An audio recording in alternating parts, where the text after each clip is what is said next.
अच्छा बेटा, यहाँ बैठ।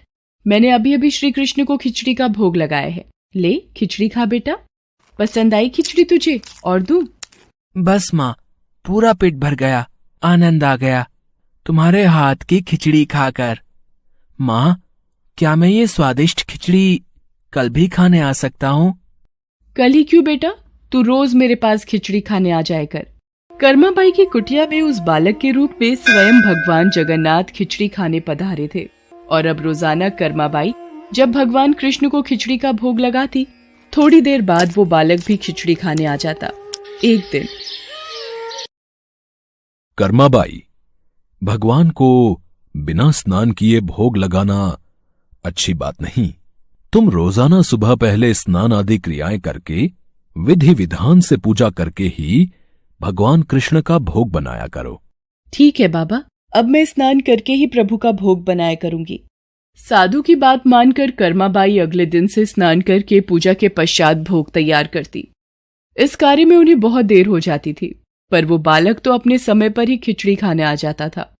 माँ, खिचड़ी दो ना, जल्दी दो, मुझे बहुत भूख लगी है माँ।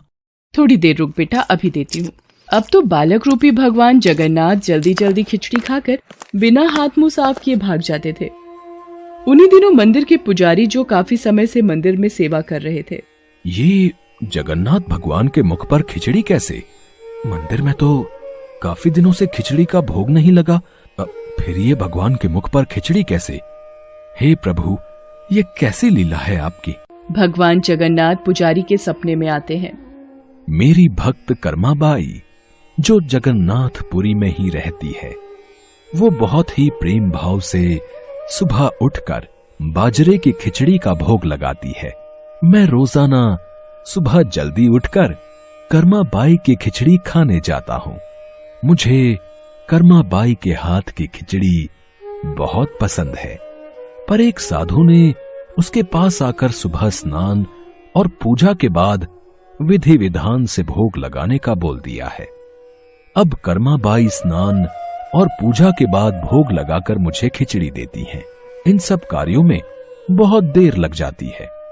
मुझे बहुत तेज भूख लगती है। भक्तगण मेरा इंतजार कर रहे होते हैं, इसलिए जल्दी जल्दी खिचड़ी खाकर मैं बिना मुंह हाथ धोए वापस लौट आता हूँ। भगवान जगन्नाथ की अद्भुत बातों को स्वप्न में सुनकर पुरोहित जी हर जगह उस साधु की खोज करवाते हैं और उसे बुलाकर सारी बात बताते हैं। साधु घबरा जाता है और कर्माबाई के पास जाता है।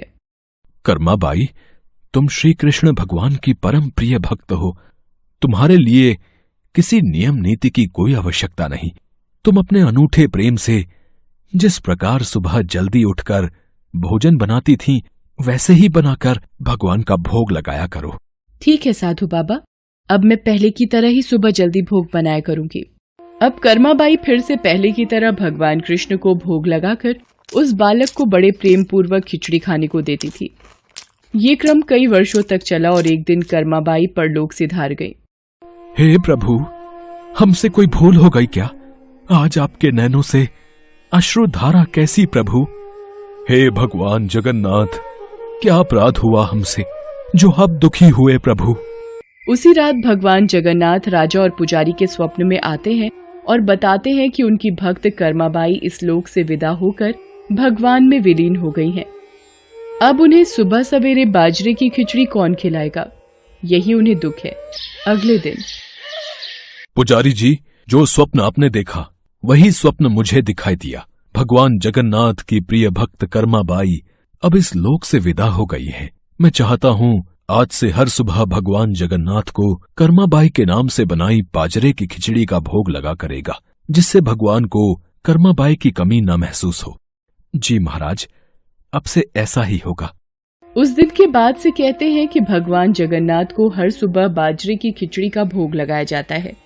कर्माबाई के नाम की बाजरे की खिचड़ी के भोग से आज भी इस प्रथा को निभाया जा रहा है।